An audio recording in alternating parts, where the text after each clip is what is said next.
Hi everyone, welcome to Uvaro Demo Day. Today is going to be a real blast.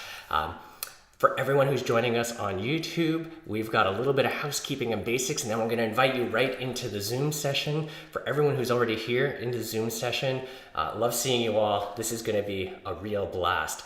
Let's walk through how today is actually going to go. First thing, we have an absolutely incredible panel of judges who are going to be evaluating our competitors today. We have Patrick from PandaDoc, Drew from Sales Playbook Builders, Sean from Bridgit, and Keith from Sales Loft. I'll be getting them each to introduce themselves in a moment. But when we talk about having a panel of judges who can help challenge our competitors, give them fantastic feedback, and evaluate them at a very kind of objective and professional level, we couldn't ask for a better panel. So this is going to be a ton of fun. And we have 4 amazing recruits who are going to be demonstrating a number of tools today. And you see, if you're on YouTube, their faces up on the screen there. For those who are joining us in Zoom, let's actually pull up those slides as well so you've got them. Right there you go. So for our audience, you'll see Ryan, Annie, Joshua, as well as Louise presenting. The big thing is this is not the order of presentation yet. They don't yet know who will actually be presenting. In terms of the house rules, let's actually kick down how this will go. Number 1, if you're in the Zoom room, I'd ask that you keep yourself muted, keep your cameras on. Please do feel free to toss questions and comments into the Zoom chat. That helps our prospect, our lead buyer, make the sales conversation a little bit more challenging. And then a reminder, this is a space to build up. Constructive feedback is great, but let's also make sure we highlight the wins. It's so easy to be critical. Highlighting where everyone's doing well is always super helpful too. And be sure to check out the YouTube stream. If you're joining us on YouTube, these videos are a fantastic way to help launch sales career. So please mash that subscribe button, that like button, share the link. These are such fun sessions. You definitely want to get notified on the next ones that are coming up. Now, for our audience, that's it. You can sit tight. You're in for a fun ride. For our competitors, here's what you want to watch. So for our rules of engagement, you're going to want to make sure that you're actually saying what you're selling and who you're selling it to. You've got a total of 15 minutes. You will be cut off. And after each presentation, there will be a 2-minute break while we announce the next presenter and gives the judges a chance to finish up their notes and finish up their comments. At the end of the event, the lead judge will collect some feedback, invite our judges to provide individual feedback. We'll announce the winners, and then we'll get you out before the end of the 2 hours. So easy peasy, it's a nice, easy way to go. Let's actually get things started. So for those in Zoom, I'm going to stop sharing my screen so we can actually get those introductions going. And for those on YouTube, I'm going to actually invite you right into the Zoom session so you can join us as well. So let's bring you in. There we go.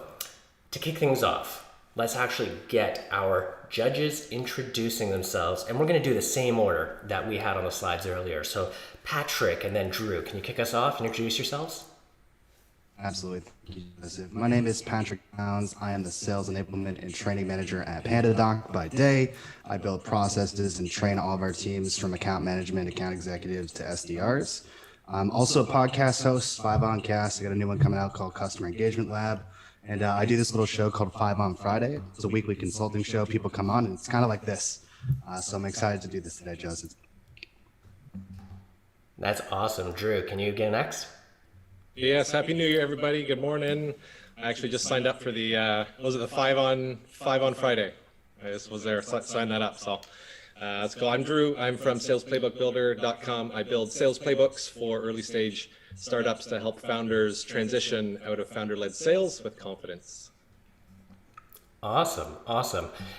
And before we jump to our next judges, I did say we'd give each presenter a quick 2-minute heads up on who's next. So let's give our first competitor a heads up. The first person who will be pitching will be Ryan. So Ryan, you got a couple of minutes to get yourself sorted before we actually jump in. But let's continue with the introductions. Sean, can you introduce yourself? Sure. So Sean Urjavec, I've been in software tech sales for about 20 years and most currently at Bridgit, which is a construction tech company, for 4 years as the Chief Revenue Officer. That's awesome. Thank you so much. And Keith, you're up.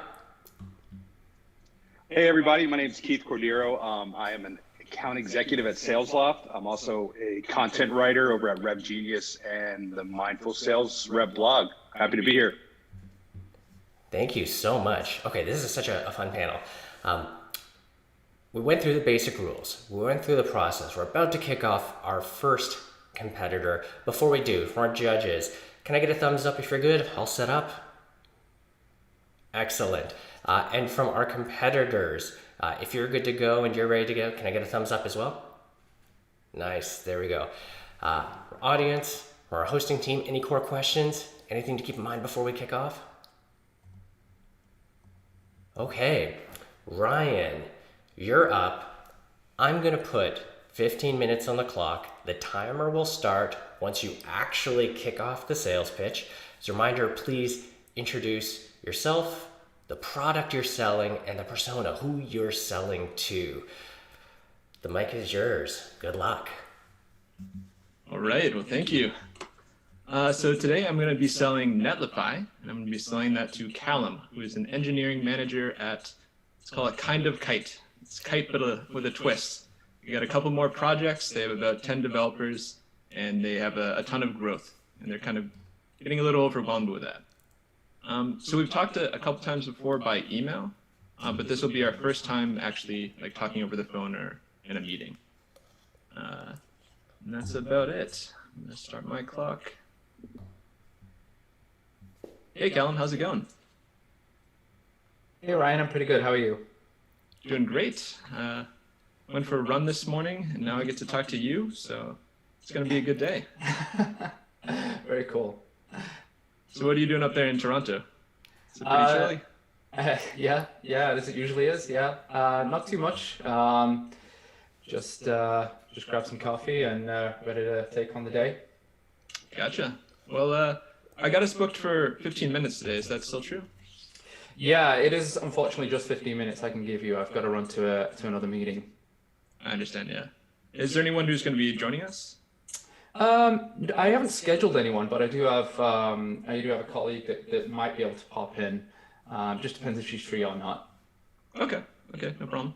Well, given that we have such a limited time, let's just like hop into this, shall we? Yeah, sure, absolutely. Okay. So kind of my agenda for today was just to ask you a few questions kind of about your organization. Maybe we can talk some tech. And then just kind of show you some features of Netlify or some workflows in Netlify that could possibly help you out a little bit. And then at the end, if you have time, we can talk next steps. Yep. How does that sound? Yeah, that's fair. Yeah, absolutely. I'd love to know a little bit, because we've had a conversation previously today, if we do have time, that is, just to give me an idea of what a rollout looks like. I'd like to leave this meeting just a little bit more informed on that because I don't really have that information at hand. So. Mm-hmm. Is there anything else you'd like to add to the agenda as well? No, that's it. I don't feel like I'm in a position. Well, I might be depending on what you show me, but I don't think I'm in a position to get into the pricing too much yet. I'm not there. Just the rollout and what that might include in terms of resources on my end. Okay. Yeah, it sounds like a plan. All right. So I'd like to just start this off. You kind of talked about you wanted to talk about the rollout today, but what else would you like to accomplish today? What is your goal for today? Yeah, for sure. I mean, I really just want to get a glimpse of what you guys have got to show me. I've not really seen much of it yet. I know you've got, I know you can give me access to like a trial and stuff, but to be honest with you, I've got no time for that. I'm a little bit too busy. That's why I'm even talking to you in the first place. So I can't really dedicate any time to a trial.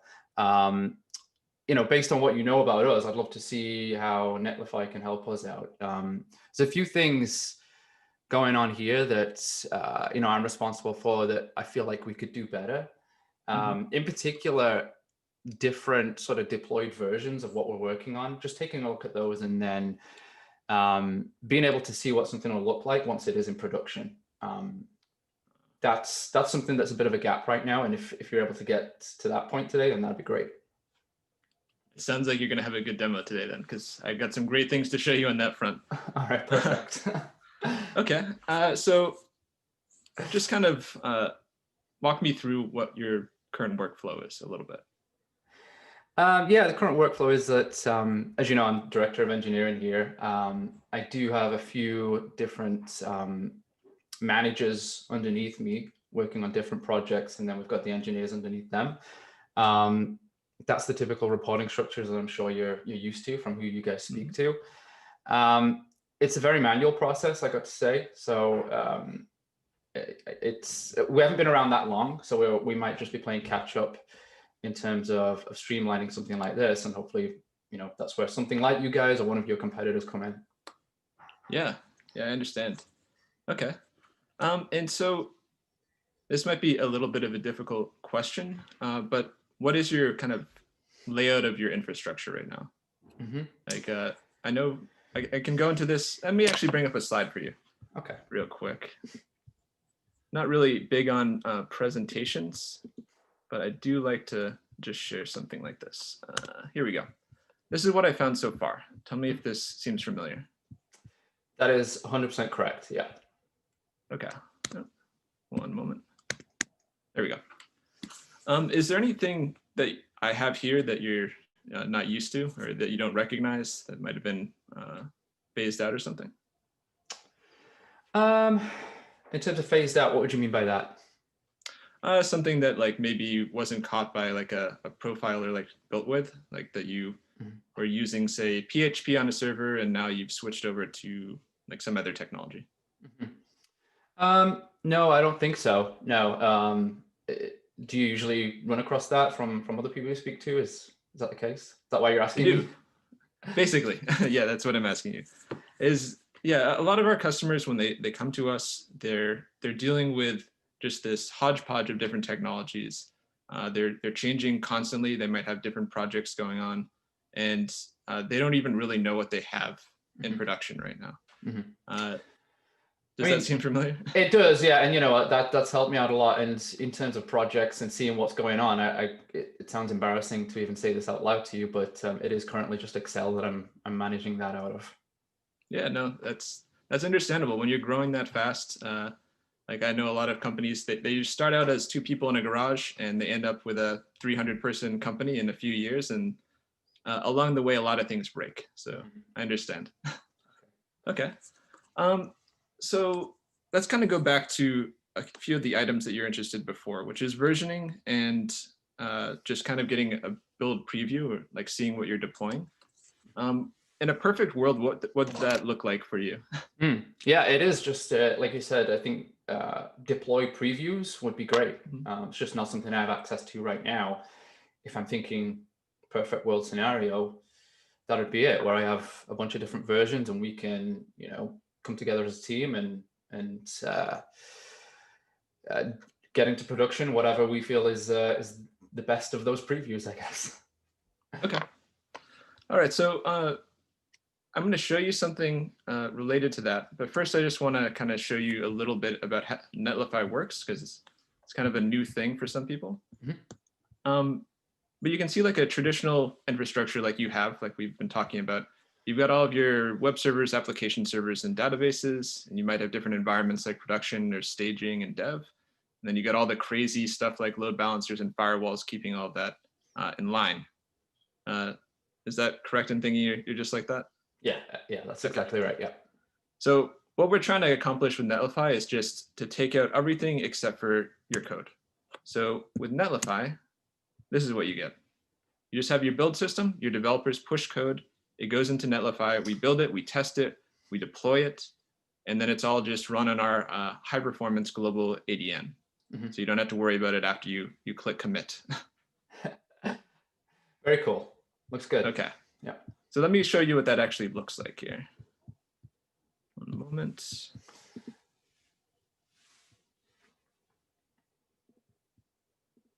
Okay. So I want you to imagine you're one of your developers, and maybe you're working on a new project. Like say your boss, Joseph, wants to start a coffee shop all of a sudden. He's like tired of all the tech world. He wants to add a new project to Kite. He wants coffee. Yeah, that would not surprise me. Okay, and so your developers are working on like a kind of just a basic site to introduce the idea, but you've ran into a problem. They messed up. The site you deployed and published everyone on LinkedIn says "great tea with a conscience" instead of "great coffee." What are you going to do, right?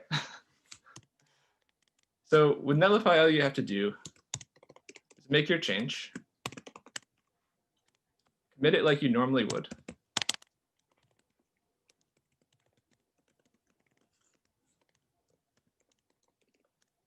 and then push it up to GitHub like you're used to.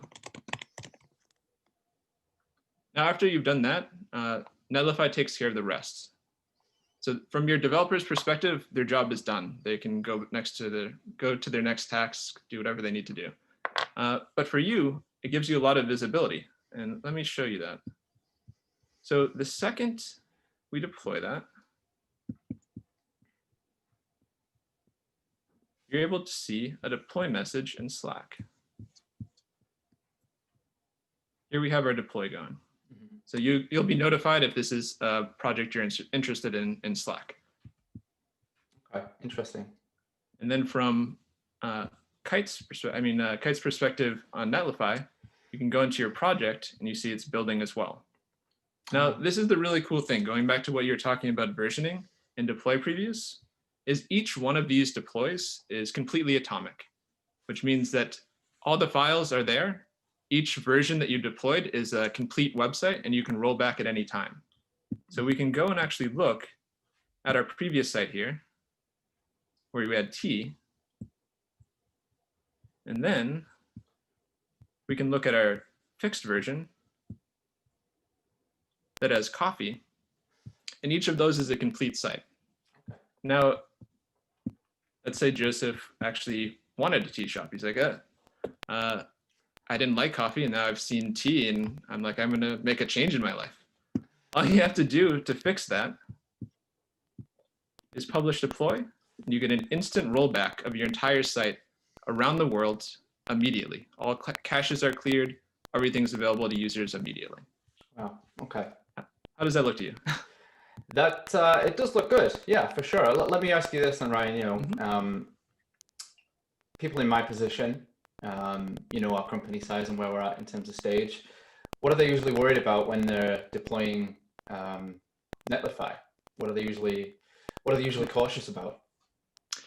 The things they're normally cautious about are just the transition costs.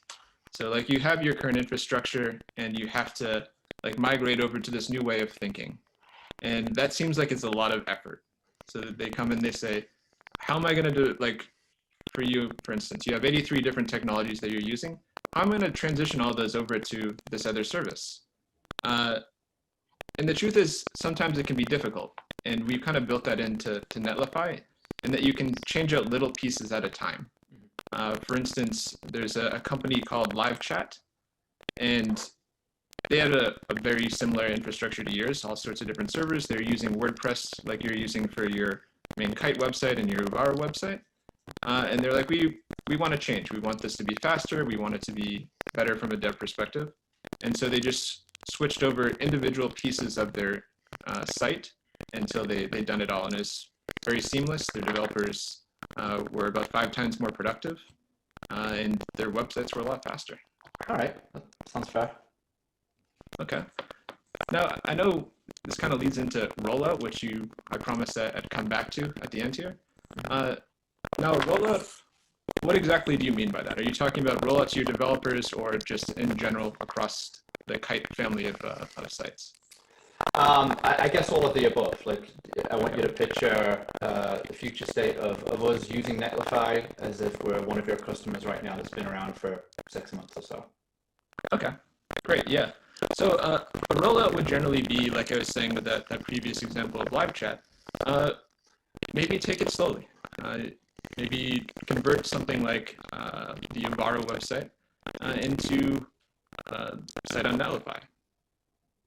Get used to the process, try it out, and then if you like what you're experiencing with that, you can move on to different properties. And I know you're using on your main Kite Playbooks platform, you're using a lot of great stuff like Fastly and a lot of really interesting tools. So maybe that one will be later on, but for greenfield projects, it can be really helpful. And from, like you're saying, from a rollout to different users, it's very simple. You just add a new user, put in their email address, and give them the permissions you want over your projects, and that's it. Now, most of your developers probably already know of Netlify. I mean, we have over 1 million users. They're probably already using it in personal projects. I know your status page is built with Netlify. So it shouldn't be that big of a shift in thinking as it might seem at first glance. Yeah, actually, the person who I was thinking may show up here. She has mentioned Netlify before. Okay. Excellent. What's her name, by the way, so I can reach out? His name's Alex Fox, Alex with a Y. I think I saw everyone is looking at your company and checked out your GitHub. Yeah, she's pretty new. I don't know if she's going to last. So, no, she's great. You can feel free to reach out to her, and she'll give you an honest opinion on things. Okay. Well, I've heard some positive noises here today, Callum, and I was wondering if it would be possible for us to schedule a longer meeting where we can kind of dig into these details a little bit more, maybe with Alex. Yeah, absolutely. Yeah, I'll bring Alex in and maybe a couple of other team members just to get their perspective on things. Pretty good. So I'm happy to schedule my time. Okay. Do you have your calendar in front of you? I do. Yes. Are you free for, let's say, Tuesday of next week at this time for an hour? Yeah, that's good to me. All right, excellent. I'll send you a calendar invite there. Send maybe some more information that you can hand to Alex and bring along an engineer for our meeting next week. Wow, running it right down to the wire there, Ryan. Yeah, it could have been a little bit behind. Job well done. Big thumbs up. Ryan, you're out of the hot seat. You can stop your screen share. You can take a break. This is awesome. For Callum, great job being a VP of engineering there. That's always really tough. I know. You nailed it. It'll be interesting to see, if making the role more challenging for the judge is, works out well, works out against you. This is fun. Okay. We need to give our judges a couple of minutes, but while they are, our next competitor, so you can get ready. Louise, you're up next. So you've got a couple of minutes to get yourself ready. Our judges are taking care of scores and notes. Ryan, now that you're done, how are you feeling? I can enjoy this coffee a little bit more and just relax. You sure it's a coffee? I mean, maybe you should go for the tea and make a life change. No, I think I like Kite Coffee Shop more than Kite Tea Shop. Nice. I know I'm sitting with a couple of coffees under my belt already, so I think it was a good choice of the storyline there. All right, thank you. Nice to see our judges are still kind of heads down, taking care of a couple of notes there, so give them some time. Louise, how are you doing in terms of your setup? Doing okay already? Nice. Now there's just that pent up wait while we make sure our judges get a chance to get their scores in. Okay, I see thumbs up there. Quick check from Drew, Sean. Nice. Excellent. So we're sitting in a good spot now. I think most of the judges have had an opportunity to get in some scores. I did see one note that we've got a couple of edits that are still pending, but I think we can take care of those in the background too. So let's get ourselves ready for our next competitor. Louise, you're up. As a quick reminder, be sure to introduce yourself, your product, and who you're selling to tee things up. And then once you get started, we'll kick off that timer again. Okay, can you all hear me? Yeah? Okay, good. Again, I'm Louise SY, and I'm going to be presenting OnCall Health, and I'm presenting to Callum, who's a private clinic manager at Preventice Health. And Preventice Health is a membership based private clinic in Calgary. And this is our second meeting. He had some concerns regarding adoption, and so that's what we had scheduled for today.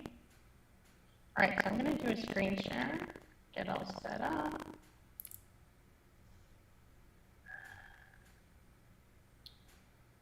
Okay, and then I'm going to set my timer and go.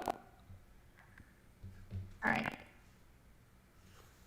So I'm waiting to see. Hi, Callum. Are you there? Are we connecting? Yeah. Hey, Louise. How are you? I'm good. How are you? Very good. Thanks. Thanks for asking. Good. Thanks for taking time for meeting with me. I just want to confirm that we're still on for the scheduled time for 15 minutes. Yep, 15 minutes is good. I know I have a meeting to run to, so it is unfortunately just 15 minutes today. Okay. All right. Can you see my screen okay over here? Yeah, absolutely. I can see our logo at the top there. It looks very good. Okay. Good. Thank you. Do you see this little white box over here? Yes. Yeah. Okay. That is where ideally you should put the screen of the Zoom of me here, so you're not going to miss anything. Does that make sense? Oh yeah, absolutely. Yeah? That's perfect. I hadn't even thought of that before. So yeah, I'll do that. Okay. Hey, I've been meaning to ask you, because I know last time we talked that you're from England. I just wanted to ask you a quick question, and can you please be honest, like don't hold anything back? What do you think of Canadian beer? Oh, it's not very good, is it? To be honest with you. Yeah? No. Well, it's I say that, but the mass-produced Molson version back home is also yeah. pretty bad in England itself. So. Oh, is it? Okay. The reason I ask is my father-in-law is from Benson in Oxfordshire. You been there? I Anyway, have not. No. No? I know. He hated Canadian beer. I mean, the last 20 years when the microbrews came up, he got a lot happier. But he said, and the thing is, I have one more question is, do you keep your beer in the fridge? Oh yeah, absolutely. Okay, he never did. He said only crappy beer had to be kept cold at a ghastly temperature. Well, right? we drink a lot of like bitter and stuff like that back home. It's one of those things that when you get older, you just adjust to when you go to the pub. So. Okay. Yeah. Well, I just thought it was weird. He didn't keep it in the fridge. He kept it in a cold cellar, just above room temperature. He said that was the temp. And I was wondering, is that a British thing or just a John thing? It sounds very stereotypical. Yeah. Okay. Yeah. All right. All right. So we don't have a lot of time, so I just want to get back to our agenda. So what we're going to do is we're going to have a quick chat, talk about the issues and that you had said you wanted to confirm for today. And then we'll talk about a quick on-call appointment setting. And then we'll talk either about next steps or we'll part as friends. How does that sound for you? Yeah, that's fair. Yeah. Yeah. Okay. All right. So you had said you were looking to secure a telehealth system that will be easy to implement and that all your stakeholders would be happy using. Is that correct? That is correct. Yeah. And when I say stakeholders, I mean our patients, your patients as well. Yeah, okay. absolutely. Yeah, that's top of mind for me, and that's why I've been brought on is improve accessibility for those folks, not just our doctors. Okay, but your doctors using it to their full extent is important as well, right? Oh, absolutely. Yeah. Okay. Is there anything else you'd like to discuss today? I'm not right now. Nothing comes to mind. I mean, that's the full focus here for me, but I'm sure something might come to mind the more that you show me and pitch, okay. I guess. Yeah. Okay. So your goal of implementing the system is to really ensure that the patients are happy using it. Yeah. I mean, I don't need to explain what's gone on over the last year, and we need to quickly adjust for that. Okay. So what is your biggest concern about implementing it from the back end? Yeah, the fact that it's a software, it's a technical product, and our industry has always traditionally been a face-to-face interaction where software hasn't really come into it. That is a big change for not just us, for every clinic out there. Yeah, and change is scary, and sometimes people don't deal with it well, right? Exactly. Yeah. Okay. So ideally, when are you looking to implement the new telehealth system? I mean, it probably will be an ASAP thing. It just really I have to feel right about it. I have to trust it because I'm the one who's responsible for, this is why I'm here, is to streamline a lot of this. And if it doesn't work, then there's only one person to blame for that. So I'm prepared to take my time to make the right decision. I'm not going to rush into anything, but it does need to be sooner rather than later. I appreciate there's a lot at stake, so you want to make sure you're making the right decision. Yeah. Yeah. Okay. All right. So is there anybody else going to be involved in the process of helping you choose what partner you're going to go with? Not right now, but I will have at least one of the doctors test it out for me, if possible. You know, even if we go down the route of rolling it out, I would really love. I would love one of the doctors to be involved in testing it out during the implementation. Okay, and that's a great idea, because if you can have an internal sponsor, it usually makes things a lot easier as well. Okay, and go ahead. Sorry. No, I was just agreeing. Yeah.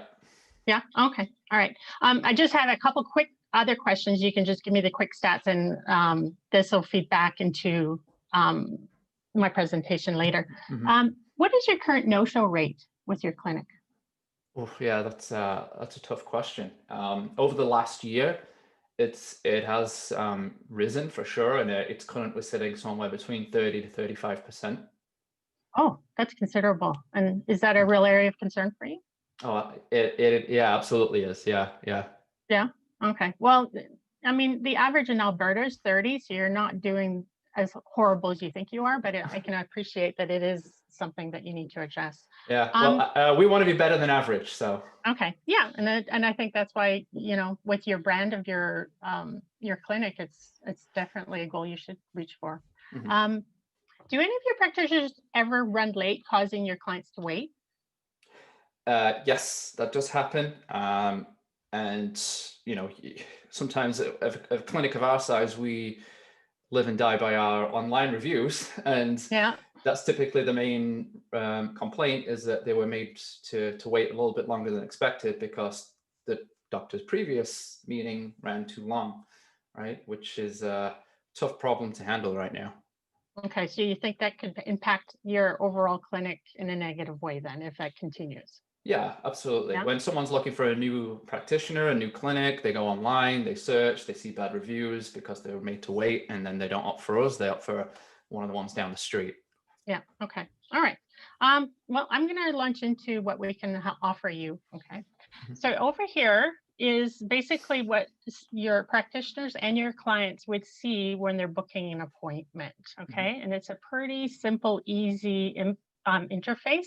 Do you think any of your practitioners or clients would find it hard to fill this out? I'm just taking a look here, Louise. It looks very, very basic, but I guess that's a good thing, right? Well, that's the thing. We've made it basic on purpose because it has to be simple, okay? The simplicity is the essence of the interface, in the sense that people don't want anything hard. If there's any barriers to use, they tend to opt out. So we have to make it as easy as possible to use, okay? But just because it's simple doesn't mean it's not powerful.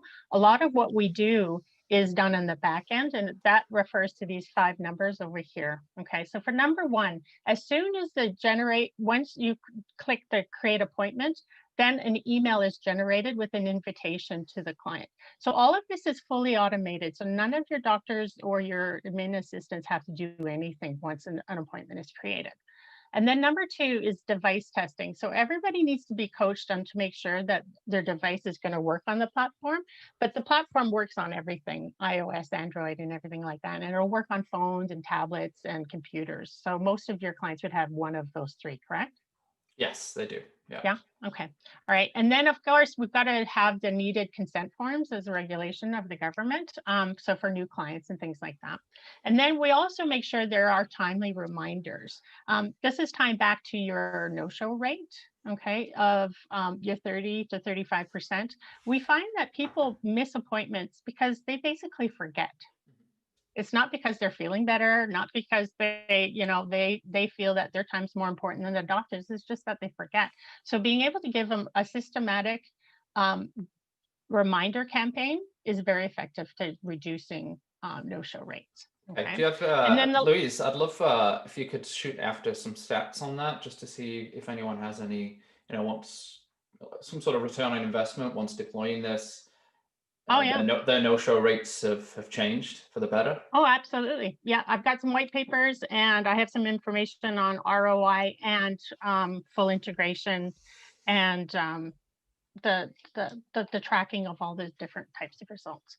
Now, and we also have an option to do an automatic fee collection. I noticed in your website that you had fee for services like dietitian and athletic therapist, correct? That is correct. Yeah, I'm looking to bring on a nutritionist as well, which will be another thing that involves a fee. Okay, all right. And the reason I'm asking is I'll talk to you about that in a sec. Over here is once the generation, this is the back end, what the people will see is they'll get an appointment and put directly into their calendar so they won't miss it. And then they're also sent an email with all the best practice, like show up 5 to 10 minutes early, 1-800, well, not a 1-800 number. It'd actually be, we offer them customer support with a local number, okay? And it'll be branded to your clinic. So if ever you have some clients who are, concerned about what to do, they'll phone the number and they're going to think they're calling your clinic, but in fact, they're going to be calling our expert customer service people so that none of your people are having to work at getting every new client implemented on the system. Would that be of help to you? Yeah, absolutely. Yeah. Yeah. Okay. We find a lot of the clinics that we work for are really happy not to have to take those types of calls. Yeah. And number generate SMS text messages because everybody tends to have their. Do you have your phone with you right now? It's out of reach, but yes. Oh, okay. Yeah. Well, generally, people like me, I have my phone right by me, and having a timely reminder really helps to keep on task and things. And then over here is the bottom is when a client is booking an appointment, and if you want to make sure that there's a fee for service, you can make it as a requirement, and then you can see that they've paid for it. So then going into the appointment, you've already recouped the fee for it, and then there's no show or financial loss if there's a no-show. Is that something like that helpful to you? Yeah, I can see this being helpful for sure. Yeah. Okay. All right. So then once the meeting actually goes live, I just want to point out that it's a fully secure meeting, okay? We offer a secure 256-bit end-to-end encryption with all video and messaging appointments. So this is the PIPEDA compliant. So sometimes I know some clients have been very hesitant to use it because they think they're going to get Zoom bombed. Are some of your older clients concerned about their privacy? Usually they are, yes. Yeah. Yeah. Okay. Well, this is one thing you can show them that is 100% secure, and they're never going to have an issue with that. Okay. And it's all cloud-based again, so it can be done on the phone, tablet, or computer. And then it's also you're able to attach any kind of document to the file. Do you have any practitioners who still do their notes paper to pen, or pen to paper? Oh yeah, pretty much all of them. Okay. Well, this is a system that allows them, they don't have to change the way they're doing things to use this system. And sometimes that's some concerns. Okay. So what they can do is they keep doing that, take a picture, upload it to the system, and then they go shred it. So now there's no security concerns of where the notes are. So especially if they're practicing from home or need to travel, they don't want to travel with any kind of confidential product or information. Yeah. It sounds good. Yeah. I got a couple minutes. I got to run. Is there anything else we should be talking about here, Louise? Well, I just wanted to let you know that I'm really happy to be talking with you. And I was wondering if you have any other concerns about the usability of the platform. It looks pretty simple, and that's a good thing. Like I said, looks good so far. I'd love to learn more about pricing at some point. Is that something we can get into in 1 minute here, or should we? It is not something we can get into 1 minute, but I would really be happy to set up our next appointment so that we can, because it's all based on your configuration. But we are a Canadian leader in the market, and we are very good in our pricing strategy as well. So if we can set up that next meeting, I'd love to do that with you. Yeah, that sounds fair. Yeah, if the next meeting can be focused on pricing, how I can get our doctors trained on it, I'd love to learn a little bit more about that as well. That would be great. Okay, so pricing and training will be our next agenda. I think it'll take about 45 minutes. Does that time slot work for you? Yes. Yeah. That type of minutes? Okay. So how's next Tuesday at 10 looking for you? So I'm meeting with a company called Netlify. Then I can do a couple of hours later. Okay, so we'll do next Tuesday at noon. Would anybody else want to be joining in on this?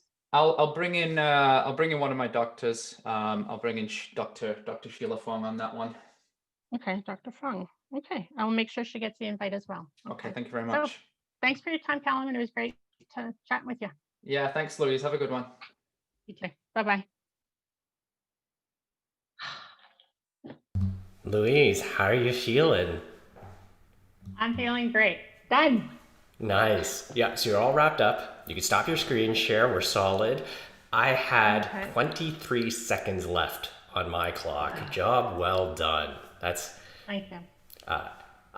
I saw Callum go fishing. Hey, can we go into that pricing now? Do we have enough time? And he almost got you. You would have been gonged if you went for that. Yeah. No. Well done. That was a flex. That was really good. Fantastic comments as you drove through that. So while our judges are taking care of notes, right after we give you some notes, we're going to give a quick break.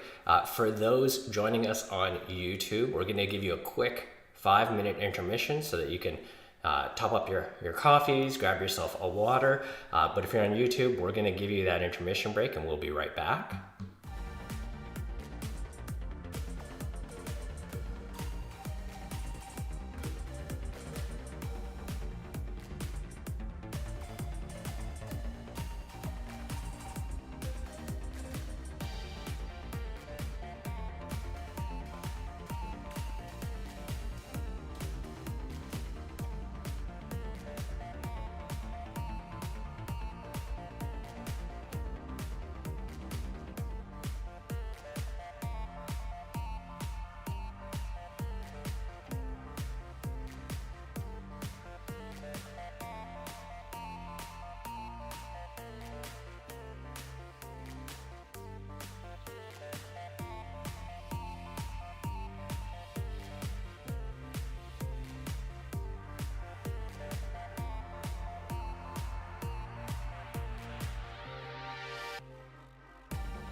And welcome back.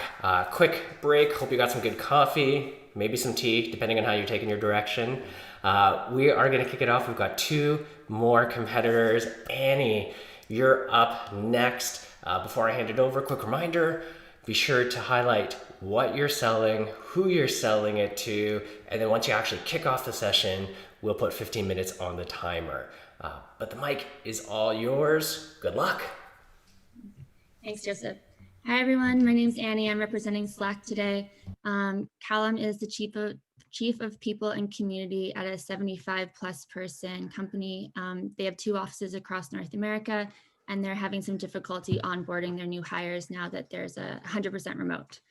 I sent Callum a really clever email a couple days ago, and so this is going to be our first time having a conversation in real time. Okay. Hi, Callum. How's it going? Hey, Annie, I'm pretty good. How are you? I'm great, thanks. It's really nice to meet you in real life. Thanks for responding to my email and for being on this call today. Yeah, not a problem. It was very creative. Not a lot of people send me emails like that, so I thought I'd better respond. Thank you. I've been working on it, so I appreciate that. Hey, have you been watching the World Juniors competition yet? I've not. I'm not much of a hockey person, I'm afraid. Sorry about that. Well, that's good because Canada kind of got crushed in the final, which was devastating for the country. Oh, really? I'm sorry to hear that. Yeah, 2021, not off to the best start already. Based on your accent, though, I suspect you might be a football fan. Yeah, I'm from England, so that's more my game. Nice. Do you have a favorite team? I do, yeah. So I support Leeds United. I had a season ticket for like 18 years before I moved over here, so that's the one thing I miss more than family and friends. Wow. Well, let's not tell your family and friends that then. No. In our email, I know that we talked about having a 15-minute window here. Is that a hard stop at 15 minutes, or is there a bit of wiggle room? It is, I'm afraid. Yeah, I do know a lot about Slack already, Annie. I got to tell you, like it's no secret who you guys are. So I'd love to know a little bit today in these 15 minutes of how you sort of gear it towards HR, chief people officer here, and how we can improve our onboarding. Now we've gone remote. Just to sort of answer your question, 15 minutes is a hard stop, but I feel like, as I said, what I already know about you guys, we might not need more than 15 minutes. Okay, great. That's perfect. Well, let's keep it to less than 15 minutes then, and hopefully we can even get some time back in the end. Is there anybody going to be joining us on this call today? No, so I do have one person who has used Slack before. She did not need to be on the meeting because she's told me how great it is already.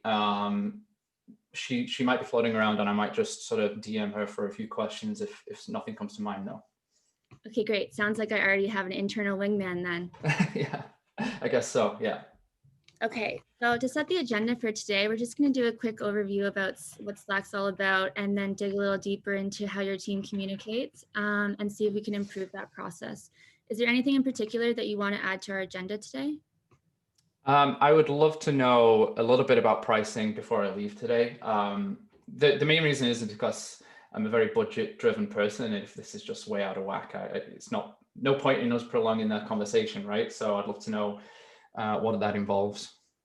Perfect. Okay, well, we can start with that then. So Slack has a really great free version, and I encourage you to download that and check it out, have a little walkthrough. But for companies of your size, we find that the plus one usually works quite well, and that is $12 per user per month. And they have really great plans, so you can cancel anytime. And if you find that some people on your team aren't using it, you can pause and then get a prorated credit for the people that aren't using it. Say someone's on vacation for an extended amount of time, or someone went on mat leave. All right, that doesn't sound too scary. We can carry on talking. Okay, perfect. And I would like this to be more of a conversational chat than an infomercial, and you're already helping me out here. So please feel free to encourage asking me questions along the way. Okay, will do. Okay, and lastly, I really want to make sure that you walk away from this meeting with all your questions answered, and if the meeting is successful, an interest in moving forward with Plus. However, if by the end of the meeting you don't feel the need to proceed, then we can hopefully part as friends. How does that sound? Yeah, that's fair. Totally. Okay, awesome. So let's dive in. What brings you here today specifically? So like I said, I've got someone who has used you guys before. She is a relatively new hire, but we were sort of talking as a team over Zoom about how to improve our onboarding experience, I'll call it. We've had a lot of new hires over the last year, even though, COVID has happened. We are fully remote now. We did have 2 physical offices across North America. Probably not going to renew the lease on either of those and just stay fully remote for the near-term future anyway, over the next 5 years or so.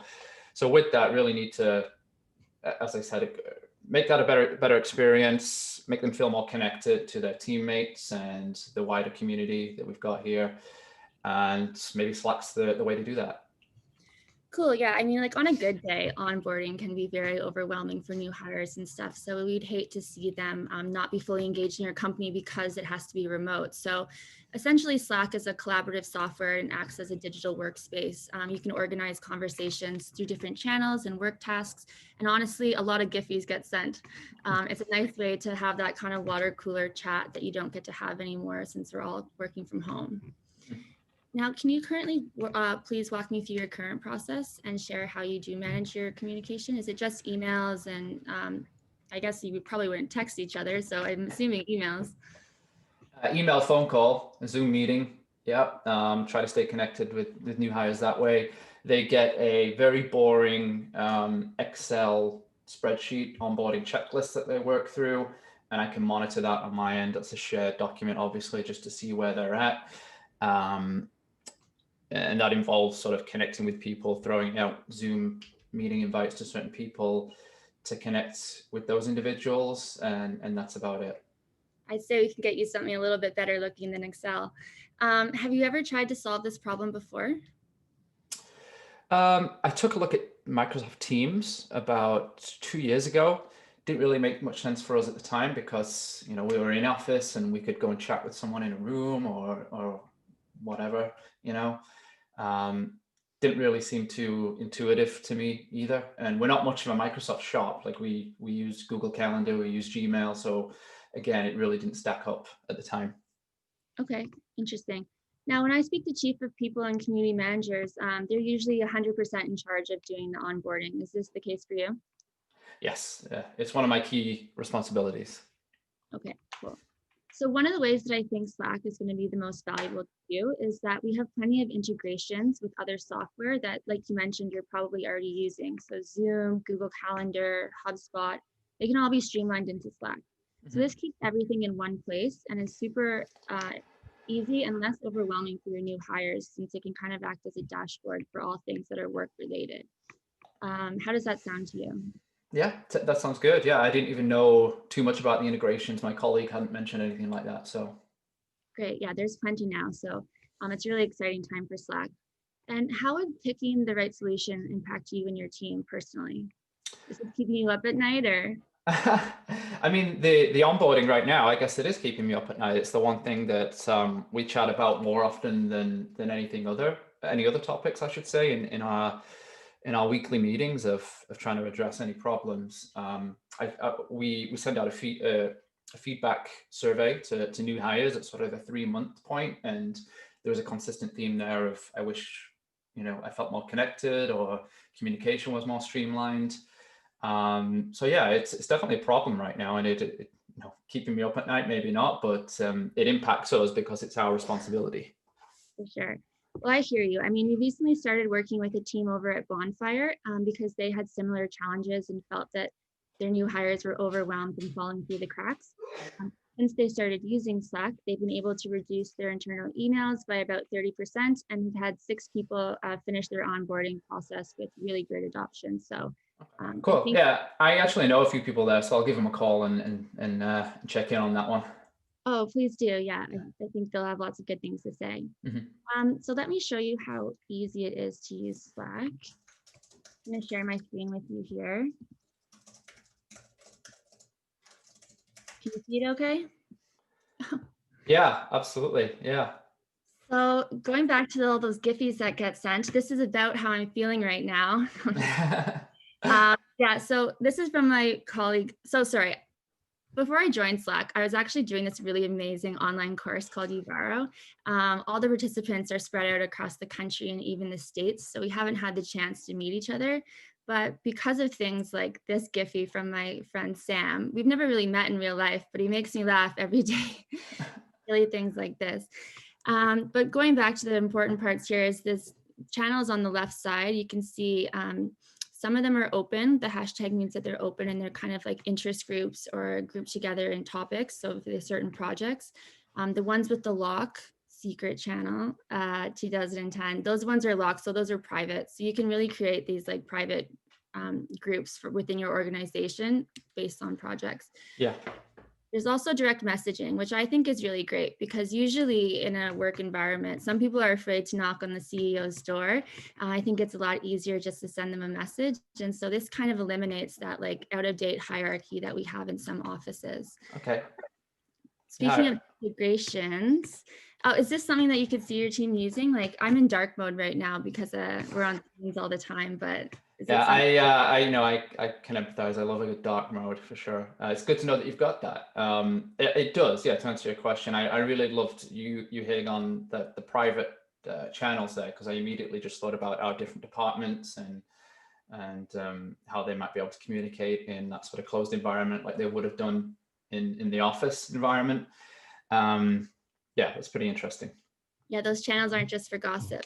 No. And then back to the integrations that I mentioned. So I don't know if you're familiar with Vidyard, but it's one of my favorite companies right now. And they recently announced an integration into Slack. So if you want to use it, you can just go into a channel, backslash,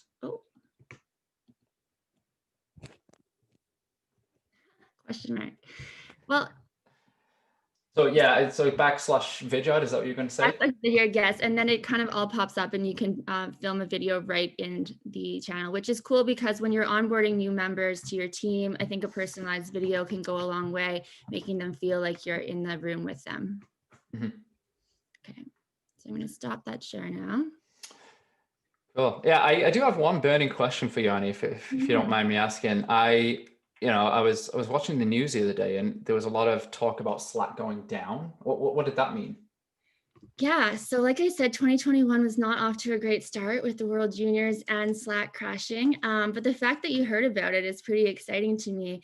Slack's kind of a household name right now, and I don't think if any of our competitors, Flock or Fleet, went down, you would have known about it. So it's not the best thing that happened to us, but I'm glad that you heard of it. Right. Okay. I do know software goes down. We go down, now and again, and it's a good point. We don't make the news, unfortunately. So yeah, I never thought about it that way. That's me being optimistic. Now, have you ever purchased software before? Yeah, I was part of the decision to bring on Bamboo HR at our company. Yeah. Nice. So you're familiar with the process. Mm-hmm. May I ask who else is typically involved in that buying process? Yeah. So I do have a HR generalist called Donna here. She really loved Bamboo, and she pushed me to bring that one on. So we usually do it as a bit of a team consensus thing. Okay, great. So you just need probably one signature then to move forward. Yeah. And have you already discussed a potential budget for solving this problem with your team? We have not. I mean, I'm a budget-driven person, as I said. I mean, if it makes sense, we'll go ahead and do it, sort of thing. It goes through a bit of approval chain here. I've just got one person that I need to speak to about that, and that's our CEO, and that's how we typically do things. Now, based on what you've seen, does $12 per user per month make sense to your budget-conscious mind? I mean, it's really hard to say right now. I'd love to know if there's any price breaks on that. I wouldn't want to step away and just pay for what you've given me in list price. If there's any bulk pricing there, we're 75 people right now and we're growing to 100. So that's something that I'd love to chat about.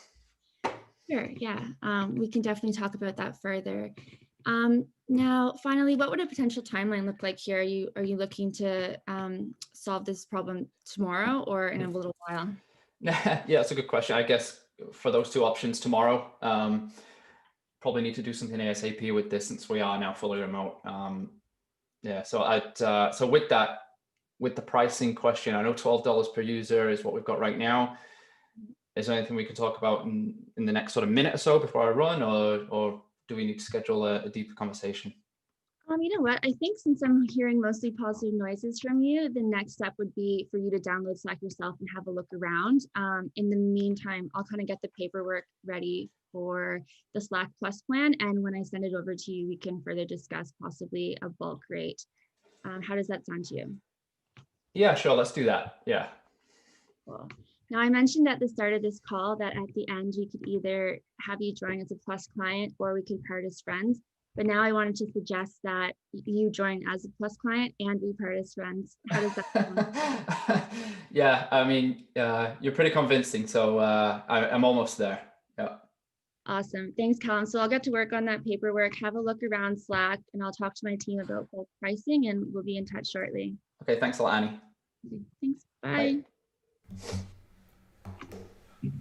Wow, well done, well done. Annie, on my end, I had 28 seconds left on my clock. So job well done, avoided the gong. Joshua knows he's up next, so he can get going. How are you feeling, Annie, now that you're out of the hot seat? You feel good. I'm really glad it's over, and I'm really glad it happened, so. Nice. There were some tough spins there, some pricing right up front. Callum pushing back on making that decision or not. That was also pointing out that we crashed for a second there. I know, that was savage. Well handled though. That was good. Thank you. Awesome. I see our judges kind of nodding, marking, taking notes. This is good. Just quick check-in, Joshua. How are you doing? All set up?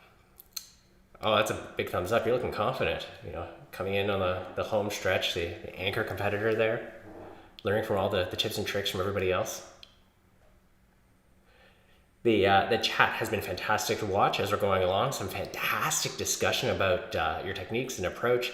I was watching it particularly in the last one. So Annie, I know that you are running a session. Make sure you go back and take a look at the chat because there's some good conversation about your approaches there. For all of our competitors, you will get your full comments in terms of the evaluations at the end. So don't worry, you don't have to rely just on the chat there. It looks like most of the judges have their entries in. If I can get a thumbs up when you're done and good to move forward. Okay. Thank you. That's the last one. Josh, are you ready? Okay, so you are the last competitors. A quick reminder, name, what you're selling, who you're selling it to, and then we'll get you off as soon as the session starts. I'll put the 15 minutes back on the clock, but the mic is yours. All right, thank you so much. Let me take a look here. So I am going to be selling to Mountain Construction, and Callum is going to be the vice president who helped kind of take this company from just building pole barns to a real innovative construction company. All right, and then I am starting. Hey, Callum, how you doing today? Hey, Josh, I'm pretty good. How are you? Oh, not too bad. Thank you so much for asking. I'm actually enjoying National Bobblehead Day. Did you know that it was National Bobblehead Day? No, I did not. No, what's that? Well, who's your favorite sports star? Sounds like you know, you like football, right? You're European. Yeah, I am from England, and you know the team that I support is just not good enough for you to recognize any of the names that I'd give you. So yeah. Let's just go with Tiger Woods. That's an easy one. Yeah. Oh yeah, I'm sure they definitely have a bobblehead for Tiger Woods for sure.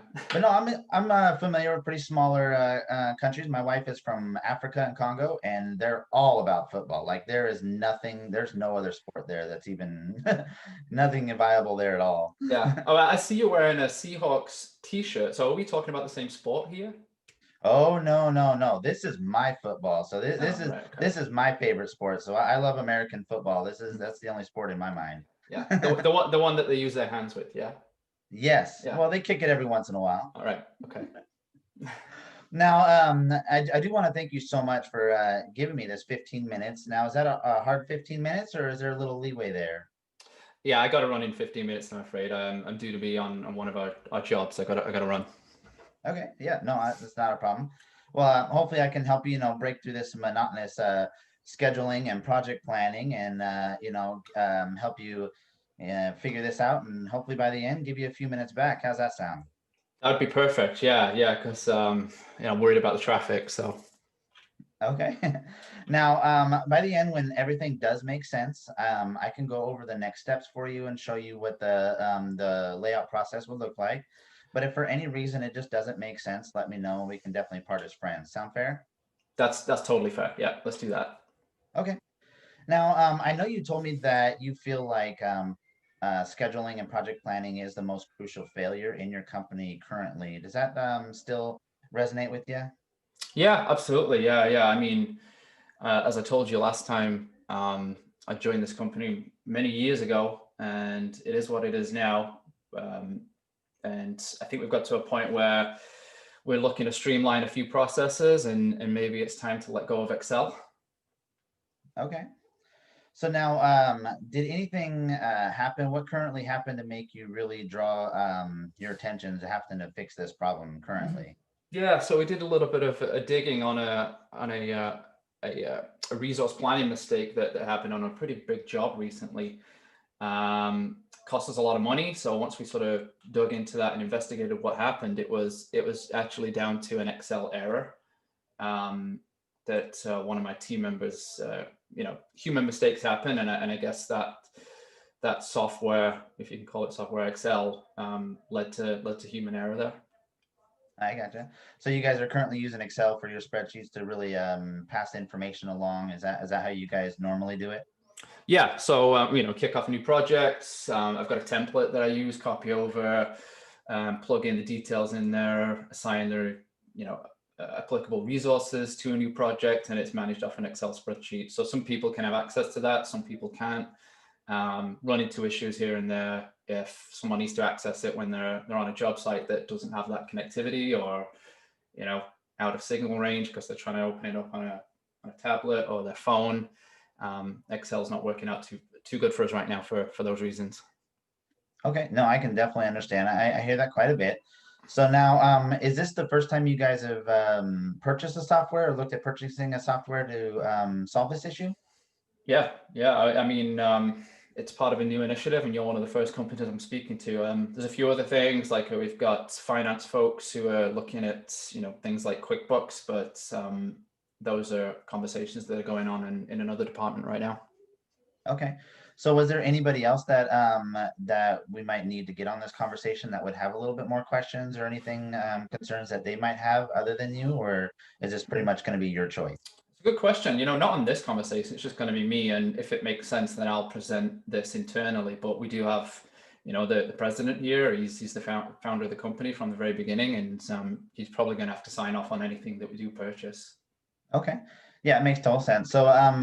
So then at the end of this, I'd be more than happy to give you some information or some of the stuff that we've gone over so that you can pass that along and, show them exactly what we've gone over. How's that sound? Yeah, sounds great. Okay. Now, do you guys have like a certain budget that you guys are trying to look at, or, are you guys just trying to, I know solving the problem is going to help save you guys money in the long run anyways, but have you guys looked at a budget for software like this? Doesn't really work like that over here. I've done some my own research on Bridgit. It looks pretty good, and I can sense a bit of return on investment on that, and that's what I would present to our president. That if we did something like this, maybe we could expand and manage a few more projects concurrently if we stepped away from managing it out of Excel. So the more projects, the more money we're able to make, and there's a return there. I gotcha. No, definitely. So now as far as Q4 goes, I know a lot of companies are moving over to the end of January for Q4. Is that something you guys do as well? Just kind of look at a timeline for you guys. Mm-hmm. Sorry, can you repeat that? Q4? Yeah. So I know some companies are moving Q4 to the end of January. Ah, right. So that, so that their Q1 doesn't start until after January. So I'm just kind of looking at a timeline for you guys. Are you guys trying to start this at the beginning of Q1, or what does the timeline look for you guys? It's a good question. We're still in these early stages, and that might escalate depending on what we see and if we're excited by something. I guess a couple of months, but it's hard to say right now without seeing anything. Okay. Now, I know you feel like your time that you use that you've been wasting with planning and scheduling and stuff like that has been a real crucial failure. But after doing some research on companies that are similar to yours and similar size and what you're building, I've actually found that more time is being wasted on individual staff. Now, how do you keep track of what your individual employees are doing currently and what they're working on? Yeah, for sure. Yeah, it's a good question. I mean, again, it's going back to that Excel answer. It's managed out of that. It's tracked on there. I can see who is on what project at any given time and what they're doing. And it's down to sort of project managers and site managers to make sure they are actually doing what it says on the spreadsheet, I guess. Okay. That's pretty much what I hear all the time. Most of the time we're just relying on leads to call us in and let us know. Or sometimes I even have like smaller jobs like electricians, stuff like that. When they're done, they just call and let you know. But I've been working with this company, Frank, with Compass Construction, and they're, like I said, they're very similar to yours. And after getting Bridgit implemented, he had these same issues. He was so worried about his time, but I actually showed him that he was paying his staff at 100%, but only utilizing them at 72%. Now, who was really wasting the most time there, right? Yeah. Okay. Yeah, that's interesting. Yeah, I'd love to speak to Frank if possible. Yeah, he's been a real big advocate. I definitely can send you over some contact information. He's right there in Washington. I wanted to find some people that I can connect with that were kind of locally for you. So he's actually in Kent, and I can definitely give you some of his information, and he'd be more than happy to talk to you about that. Okay. Cool. Yeah. So you got something to show me here in terms of like the product? Can we take a look at that? Absolutely. So what I'm going to do is show you here exactly what other companies are doing to help kind of streamline their projects, show their leads and stuff like that finish line. It gives them a little push when they can see this finish line coming along, right? So what this is right here is this is just a list of all the projects that you have going in the next 3 months. And this is, like I said, this is giving you your start date, finish date, let you know exactly what's coming and what's here. Let me just move this. So how do I know who's on what product, what project here? Okay, yeah, I was just trying to move our video. I had your Zoom in the way there. So what's really nice is this is going to give you that option. If you don't want it really cluttered, you just want to look at your project, this is available. But if you want to actually see who is working on the projects, you have that full list of every single person and what their job is on that project. And this is really nice. What most companies are really looking at is, how am I going to start a new project? And how am I going to make sure that we have the right people on the project, right? Does that sound pretty familiar? It does, yeah. I can see how my Excel template would translate into this. Now, speaking to one of your competitors, and they asked me for a copy of that so they could sort of tailor a bit of a proof of concept account for me. Are you able to do that too? Yeah, we can definitely take a look at your information. That's actually part of our rollout, and what makes our company so easy to move over into your company. So as far as our rollout goes, it's pretty simple. We worked with this company Link, and this guy John there for their engineering. He had these same problems about rolling out, trying to get this implemented, and it literally took us a week. The first day was just getting his information, putting it into the program, and getting it set up. And then over 2 Zoom calls, we had a couple 1-hour Zoom calls with him, showed him exactly how to maneuver his stuff around, showed him what he was looking at. And what's really nice is, like I said, right here, you can see that every single one of these people are 100% allocated. But down here, we have all these people that are 100% available, right? Let's get these guys some work. So how do I know if people are double booked on 2 different projects at the same time? Because that's happened a few times in our Excel spreadsheets. Yeah, so we do have a couple people up here that were double booked, and he is at 200% allocated. So this, so Almabek is a real busy guy. We really want to look for somebody to kind of help ease that pain for him. Okay. Now, I know I was talking to you earlier about Frank with Compass Construction. Now, after speaking with him, this is actually, this is the part that really struck him. He wasn't calling about his staffing, but after showing him that, he's only using 62%. We have 26 people at 100%, but only 17 people under allocated. So these are the guys we really need to get work, and these are the guys really wasting time, right? We don't need 17 people sitting in your office when you need work done, right? Can I extract this out of Bridgit? Can I print it, share it, a physical copy with our president or something like that? This report that you're showing me here. Yep. All of these can be printed and uploaded. And the best part about these is these are shared throughout every user.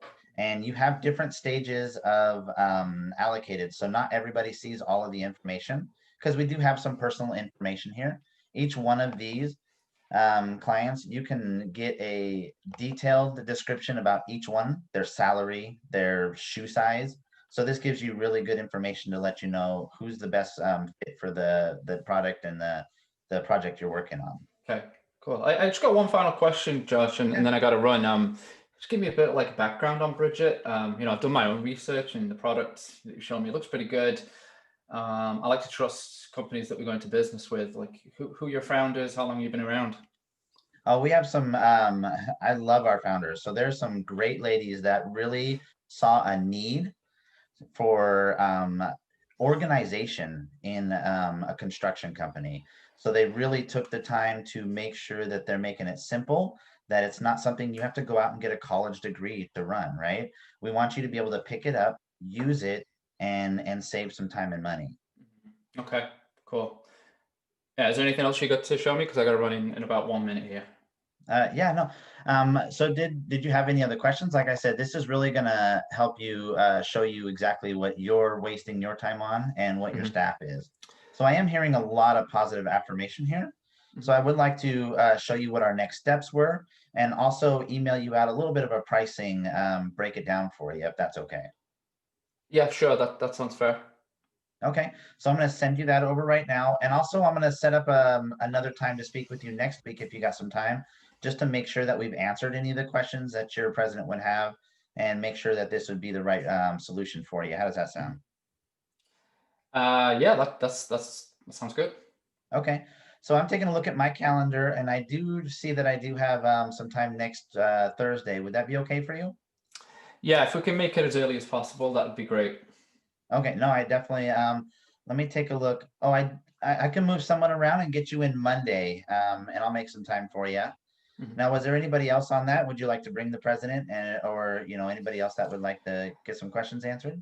No, he doesn't need to be on the call. He just needs to hear what I've got to say about it and then sign off on it. All right, perfect. Well, I will definitely do that. I do have this set up, and make sure you bring any other questions that you do have, okay? Okay, thank you. No, thank you so much, and I will see you next Monday. Thanks, Josh. Bye. Awesome job. Way to go, Josh.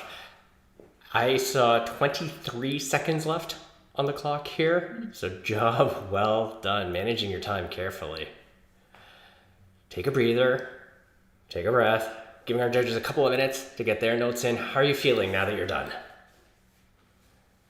Awesome. Like I said, it was nice I would have rather have gone first, because it's really nice to get those nerves out of the way, but being last isn't so bad. Like I said, it's a great product, so it was easy to represent, right? Even though the buyer was calling out football? No, it doesn't matter. Everybody has their own opinion, right? My football's always going to be better than his football. I know that. Oh. He's had 12 weeks of this, so he's used to it now. I don't know. Maybe you should have waited until the scores were done before we see. I wonder, which football the judges are leaning towards there. There we go. I see our judges working hard on their notes and their comments while they're finishing up. Callum, you've sat through. You've been a VP of engineering. You've been a head of HR. How are you feeling about the presentations? Any high-level comments you'd like to share for the group? I think the fact that feedback was definitely incorporated to all the demos that I saw there. They're a very feedback-hungry group, and that goes for the class as a whole. These four in particular are just a representation of how strong that class was. The big feedback that we gave last week when they presented these in class was, don't go over 15 minutes, and nobody did. So it was definitely close with Ryan there, right at the last second, but yeah, maximizing use of the time there. So it's a good job. So at this point, I see most of the scores are in and they're getting polished off. This is the opportunity where we want to give the judges a chance to share specific comments. Callum, can you walk us through who we'd like to have speaking to which competitors there? I actually can't, Joseph. I don't have access to the judging scorecard. I apologize. So I'm gonna have to throw that back to you.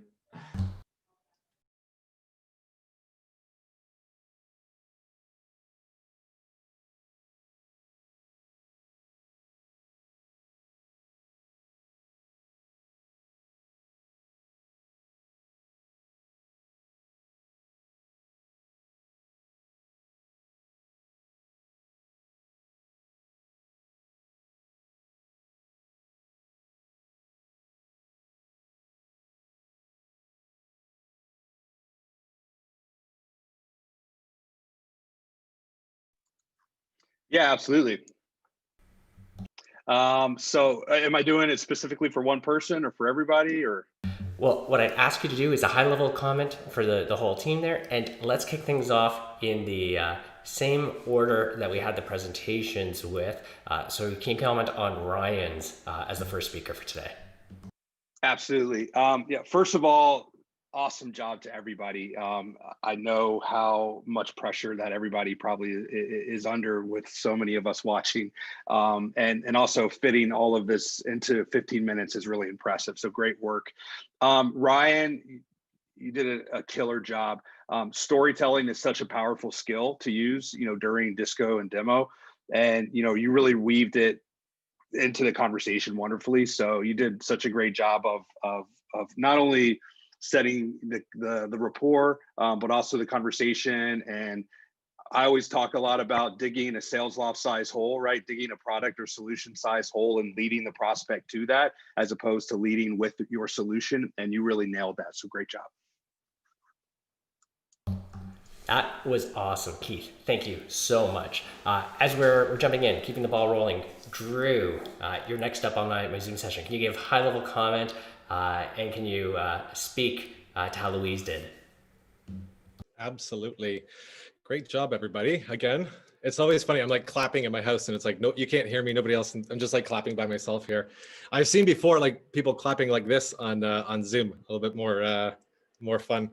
Yeah, great job, everybody. It's always amazing to see like how confident and calm, and especially the last few cohorts, everyone is like 20 seconds, 17 seconds, and it doesn't feel rushed at all. Like I couldn't imagine doing a 15-minute discovery and demo. So great job again to everybody. One thing I would say on the questions, everybody did a great job on discovery, asking questions. But what I would say is like, dig a little bit deeper into the questions. I didn't hear a lot of like following. So if you ask one question, to ask a follow-up question, follow-up question, follow-up question, to kind of really dig into what that problem or pain or concern is from the prospect's perspective. So it's more around discovering as opposed to just a straight up Q&A. So it's important to dig deep after one answer shows up, to push the prospect to give you a little bit more information. Louise, awesome job. I like that connection with the beer at the very beginning. I'm not sure if you knew that Callum drank beer, because I was thinking, okay, what if he didn't drink beer? How would you kind of go through that? So having a backup plan just in case, but maybe you already knew that. I like how you visualized the agenda.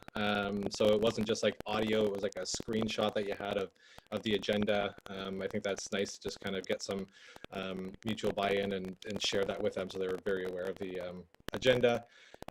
Throughout the demo, what I typically do is like when you're having a conversation to like minimize the screen share. So if you put up a screen share, then it's there for a purpose.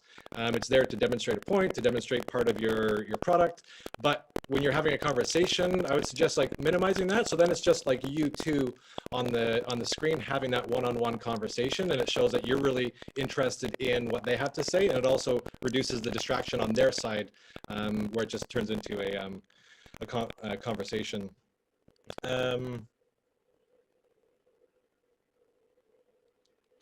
Yeah, I think it was great social proof. You referenced some stats in Alberta. You had some social proof. You also showed some expertise. So I think it was great job all around. Awesome. That's fantastic. keeping the ball rolling, Sean, I've got you next up on the list, and I'm sure you have some fantastic comments about the Bridgit demo, but going to actually ask you to share some thoughts about Annie's presentation as well. Can you chime in? Yeah, sure. So again, generally speaking, I thought it was very well done across the board. For me, the whole band thing is always top of mind. Something I'm trying to teach my guys consistently. Mirror what Drew was saying in terms of the questions and the discovery.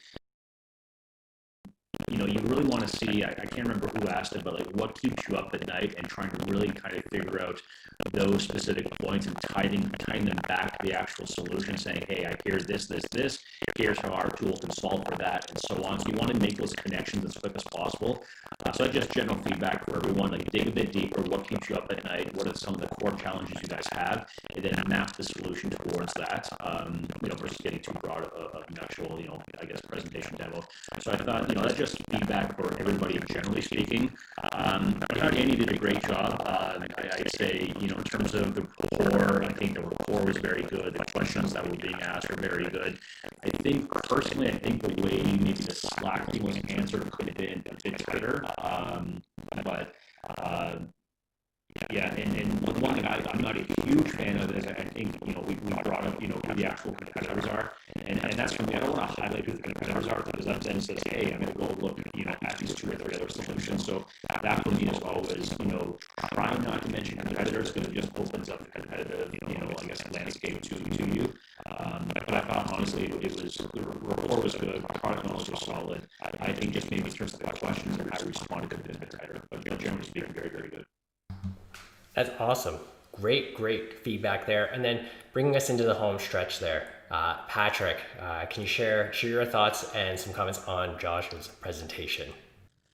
Yeah, just first of all, wow. I'm kind of a SaaS demo freak. Like, I take 2 to 3 solicited demos a week. I have a weekly show where people give me demos. I do 2 to 3 role plays with my team.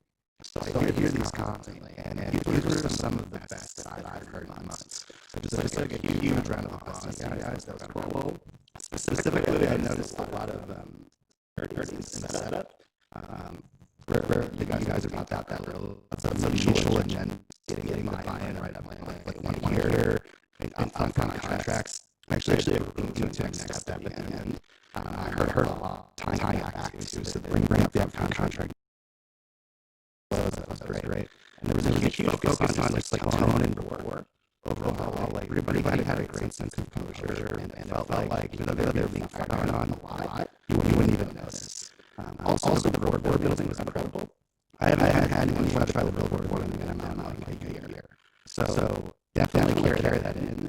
It was super powerful. I thought especially the humor that was used helped reduce a lot of attention. Specifically around Joshua. I really like these storytelling. There was a lot of social proof in the memo. I felt like I was being like given a high-level review, given anybody, but it was specific to me and his practice, which felt very, very personal. I love that.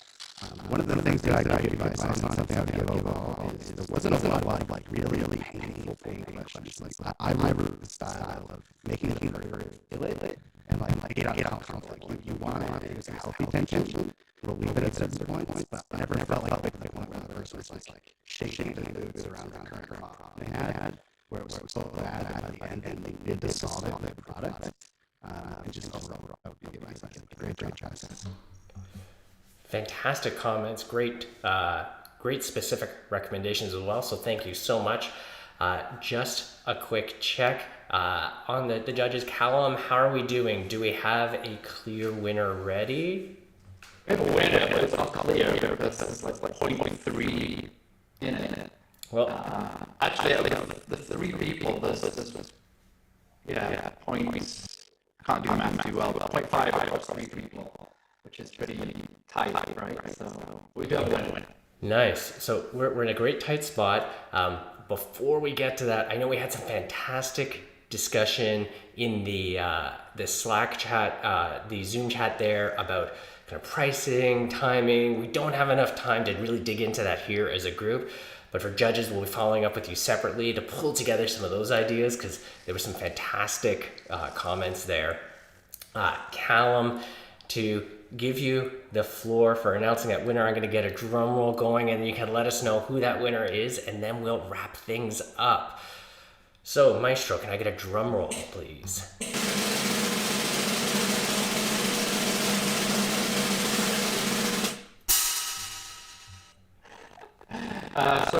2020-10 demo day winner is Louise.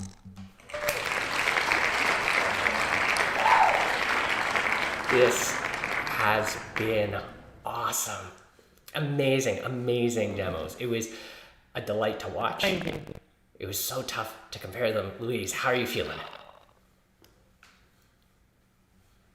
Flabbergasted, because I did not expect that.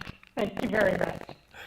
Oh, there we go. This has been great. I know I promised we get everybody out well before the top of the 2 hours. We're sitting at a good spot here for all of our competitors. Amazing job.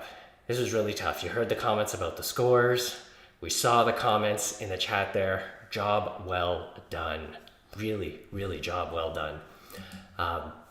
Before we wrap up and let everyone go, I have a couple of housekeeping comments. So let me get my Zoom screen shared for everybody so that you can see those slides as well.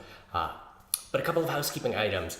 If anybody who's chiming in either in Zoom or on YouTube would like an introduction to any of our grads, just let us know. We're happy to help with those introductions. As well, if you'd like to get notified of any upcoming demo days, we do them monthly. You can go to uvaro.com/demo day to join us. Likewise, we do send out at the end of each graduation a hot sheet of our grads. So you can sign up for that at uvaro.com/hot sheet. A couple of upcoming events. Our next event, our next demo day will be on Thursday, February 4th, and that's at 12 p.m. Eastern. But our next event on the calendar is actually a cold calling blitz. So if you are a new sales rep, an experienced sales rep who just wants to brush up some skills, someone who's looking to get into sales, and you'd like to join and see what cold calling is like, you can join us for a fantastic practice session. And that's on Tuesday, January 19th from 6 to 7 Eastern. But then the big closing note, again, to all of our grads, all of our competitors, huge congratulations.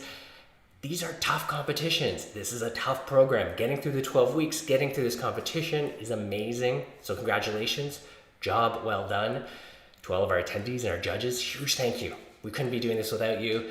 Again, if you're seeing this video on YouTube, click that subscribe button to get notified. You can hit like to help launch some amazing sales careers. Thank you for helping make this successful. If you're on YouTube, we are gonna let you go. Thanks again for joining us, and we will catch you next time.